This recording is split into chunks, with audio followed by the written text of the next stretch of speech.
Hey everyone, Professor Snart here. Yet another quick check-in as we continue rolling through our English 1102 class. Just a quick look at our due dates here.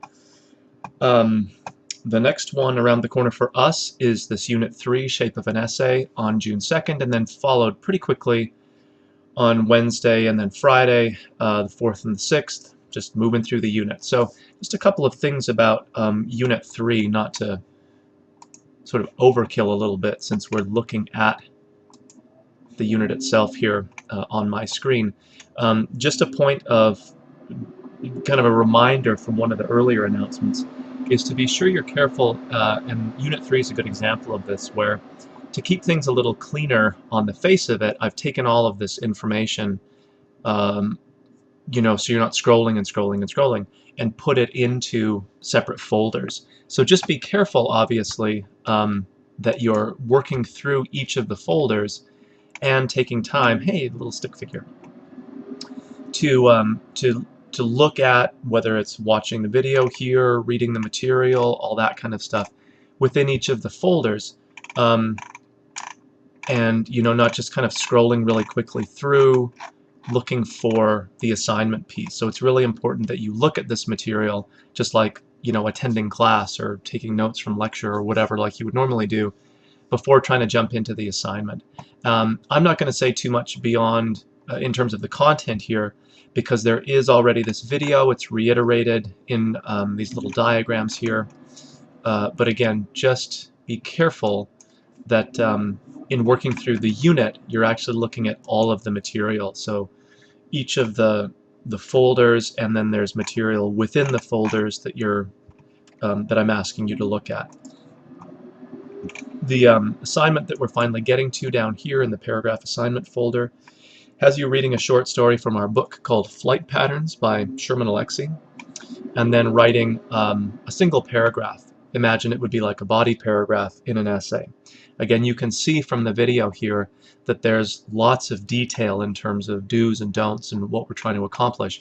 In fact, for a one paragraph assignment, there's considerably more than one paragraph in terms of the description. Which is really the point that I want to make here. In addition to making sure that you just cover all the material in the unit, making sure you access the folders and then back your way out and into the next folder, the concept that we're trying to learn here and then apply in a really limited kind of focused way is maybe one of the most important for our composition class, and that's really managing relatively general versus relatively specific statements. And it's an important concept that applies to an essay as a whole, but also to an individual body paragraph within an essay like that. And so, like I spend time mentioning here, one of the things that you really want to be conscious of in terms of our class, and really any class, but for some reason students sometimes lose sight of this in English classes, I've found, is to really think about the way in which the assessments that you do, so we don't do multiple choice exams as our major work. We do these written things, but think of these written things just like you would a certain kind of multiple choice where you've learned material in class, and then that multiple choice test sort of assesses whether you do or do not know that material. It's fairly black and white, right? There's not a lot of subjective guessing about it. Even though our work is based in writing, which many people feel is kind of a subjective grading situation, it's really not.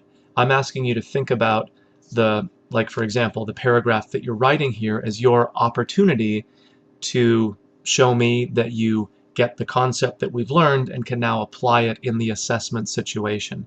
So when I grade these paragraphs, I'm not looking for everything under the sun. I'm looking for the right or the wrong, the application of the idea here, the concept, or not, as the case might be. So try to make it really sort of less objective, a little more transparent for you, which is hopefully beneficial in terms of just making the expectation really clear. Like, okay, here's the assessment.